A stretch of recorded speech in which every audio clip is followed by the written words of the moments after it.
सीनू एक पढ़ी लिखी लड़की थी। पढ़ी लिखी होने के बावजूद उसकी हमेशा से एक इच्छा थी कि वह भी अपने दोस्तों के साथ बाहर जाए। और जब वह इस बारे में अपने घर वालों से बात करती है तो अक्सर उसके घर वाले उसे मना कर दिया करते। माँ, मेरे सभी कॉलेज के फ्रेंड्स ट्रिप पर जा रहे हैं 3 दिनों के लिए। मैं भी उनके साथ जाऊँ माँ? तुझे तो इतना पढ़ा लिखा कर ही हमने गलत किया। जब देखो तब बाहर घूमने की रट लगाए रहती है। माँ, क्या फ़ायदा फिर पढ़े लिखे होने का? मुझे बाहर की दुनिया के बारे में कुछ नहीं पता। बस मैं घर में रहकर ही पढ़ाई करती हूँ। आज तक कभी बाहर नहीं गई, बस इसी घर में रहती हूँ। कोई ज़रूरत नहीं बाहर जाने की। जब तेरी शादी हो जाएगी तो अपने पति के साथ बाहर जाना। सीनू जब भी अपनी माँ से कुछ बात करती या बाहर जाने के लिए कहती तो हमेशा उसकी माँ उसको यही जवाब देती कि अब पति के साथ जाना है। समय यूं ही तेजी से गुजरता गया और फिर सीनू की शादी एक ऐसे घर में हो जाती है जहाँ कोई पढ़ा लिखा नहीं था। यहाँ तक कि सीनू का पति बंटी भी पढ़ा लिखा नहीं था। ऐसे ही एक दिन, बंटी जी, अभी हमारी नई नई शादी हुई है। शादी के बाद सभी कपल हनीमून पे जाते हैं। क्या हम भी चलें तुम्हारे साथ? शीनू जो घर में खाली बैठे रहते हैं ना, उनको घूमना फिरना पसंद है। और तुम्हारा पति निठल्ला नहीं है। मेरे पास बहुत सारे काम हैं। इतना कहकर बंटी वहाँ से बाहर निकल जाता है और बेचारी सीनू का हनीमून मनाने का प्लान धरा का धरा रह जाता है। ऐसे ही कुछ दिन बीत जाते हैं। फिर एक दिन बंटी छुट्टी से जब घर पे होता है तो शीनू उससे कुछ कहती है। बंटी जी, आज तो तुम घर में ही हो ना? तुम मुझे यहीं कहीं आसपास घुमा के ले आओ। मुझे इस घर की 4 दीवारी में ही रहना पड़ता है, कभी बाहर नहीं निकली। ये क्या है शीनू, तुम्हें अपने पति की जरा भी फिक्र नहीं है। अरे ले दे के हफ्ते में एक ही तो छुट्टी मिलती है, उसमें भी तुम घूमने फिरने की रट लगा देती हो। तो क्या हुआ? सारे पति छुट्टी वाले दिन अपनी पत्नी को घुमाने ले जाते हैं। और वैसे भी मैं अभी तक घर से बाहर भी नहीं निकली। शादी से पहले माँ हमेशा कहा करती थी कि पति के साथ जाना, और अब पति है जो कहीं जाने ही नहीं देता। अच्छा सुनो शीनू, हम इस बारे में बाद में बात करेंगे। अभी मेरे बॉस का फ़ोन आ रहा है। बॉस के फ़ोन का बहाना देकर बंटी सीनू के सवालों से बचने के लिए निकल जाता है। अब ऐसे ही कुछ दिन बीत जाते हैं और काम के सिलसिले में बंटी बाहर चला जाता है। ऐसे में एक दिन सीनू के पास उसकी सहेली मंजू का फ़ोन आता है। हाँ शीनू यार, कैसी है तू? हाँ, मैं बिल्कुल ठीक हूँ। और बता, आज इतने दिनों बाद फ़ोन किया? हाँ, मुझे लगा शादी के बाद तू अपने पति के साथ बिजी होगी ना इसीलिए मैंने फ़ोन नहीं किया, और मैंने तुझे इसीलिए डिस्टर्ब नहीं किया। वैसे हम तेरे घर के पास वाले मॉल में घूमने आए हैं, तू आ सकती है क्या? तू मुझे 5 मिनट दे दे, मैं अपनी सासू माँ से पूछकर अभी तुझे बताती हूँ। सीनू बहुत ही ज़्यादा एक्साइटेड थी क्योंकि शादी के इतने दिनों बाद वह अपने दोस्तों से मिलने वाली थी और वह इतने दिनों बाद घूमने वाली थी। वह खुशी खुशी अपनी सास के कमरे में जाती है और उनसे परमिशन मांगती है। माँ जी, हमारे घर के पास जो मॉल है उसमें मेरी फ्रेंड इंतज़ार कर रही है, क्या मैं उससे मिलने जाऊँ?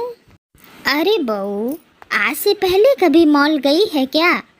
तो फिर आज ही क्यों? और वैसे भी इस घर की औरतें बिना अपने पति के बाहर नहीं जाती, इसलिए जब बंटी घर आ जाए तो उसके साथ जाना।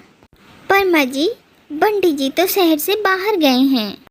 अरे बहू, शहर से बाहर गया है बंटी, देश से थोड़े ना। जब वो वापस आ जाए तो उसके साथ घूमने चली जाना। अपनी सास की बातों को सुनकर सीनू को बहुत गुस्सा आता है। वह पढ़ी लिखी होने के बावजूद अपने मन का नहीं कर पा रही थी। समय के साथ सीनू घर की 4 दीवारी में पैक हो गई थी। वह खुलकर सांस लेना चाहती थी लेकिन वह नहीं ले पा रही थी। अब समय के साथ सीनू को उस चार दीवारी की आदत हो जाती है और एक दिन तुम्हें बाहर घूमने का बहुत शौक है ना? तो चलो, आज रात में मेरे बॉस ने हमें डिनर पे इनवाइट किया है, तो हम चलेंगे। क्या रात को डिनर पे जाना है? आपने पहले क्यों नहीं बताया? मैंने कोई तैयारी भी नहीं की और घर में कितना सारा काम पड़ा है और वैसे भी मेरा मन नहीं है। आप अपने बॉस से कह देना कि मेरी तबीयत ठीक नहीं है, इसलिए आप अकेले आए हैं। इस तरह सीनू के सारे अरमान मर जाते हैं और समय के साथ साथ सीनू अपने को चार दीवारी में कैद रखती है। इस तरह सीनू के सारे अरमान मर जाते हैं और इसके बाद सीनू बाहर जाने से कतराती है। ऐसे में एक दिन सीनू से मिलने बंटी के ऑफिस के एम्प्लॉय घर आते हैं और वे सभी सीनू के लिए गिफ्ट लेकर आते हैं। शीनू, बंटी बता रहा था कि तुम्हें नूडल्स बहुत पसंद हैं, इसीलिए मैं तुम्हारे लिए नूडल्स लेकर आई हूँ। देखो भाई, मैं भी हूँ खाने पीने वाला, तो मैंने सोचा क्यों न भाभी जी के लिए कुछ खाने पीने की चीज़ ले जाया जाए, इसलिए मैं आपके लिए कुल्हड़ वाले मोमोज लाया हूँ। आजकल ये मोमोज बहुत ट्रेंड में चल रहे हैं ना, और वैसे भाभी जी को भी आराम मिलेगा। क्या? कुल्हड़ वाले मोमोज? ये तो मैंने पहली बार सुना है। खैर, कुल्हड़ में तो केवल चाय मिलती थी, अब और भी कुछ मिलने लगा। मुझे माफ़ करना, मैंने तो देखी ही पहली बार है। शीनू, ये चाइनीज़ नूडल्स हैं। मुझे लगा तुम्हें पसंद होगा, पर तुम्हें देखकर लग रहा है कि तुम तो इसके बारे में जानती भी नहीं हो। शायद तुमने पहली बार ऐसी मैगी देखी है। हाँ, वो मैंने पहली बार देखी है, इसलिए थोड़ा अजीब लगा। अरे बंटी, तू तो कहता था भाभी जी बहुत पढ़ी लिखी हैं, लेकिन इन्हें देखकर तो नहीं लगता। वो आजकल सीनू जरा बाहर नहीं जाती ना, इसलिए वो इस तरह की चीज़ न कभी देखी है और न खाई है।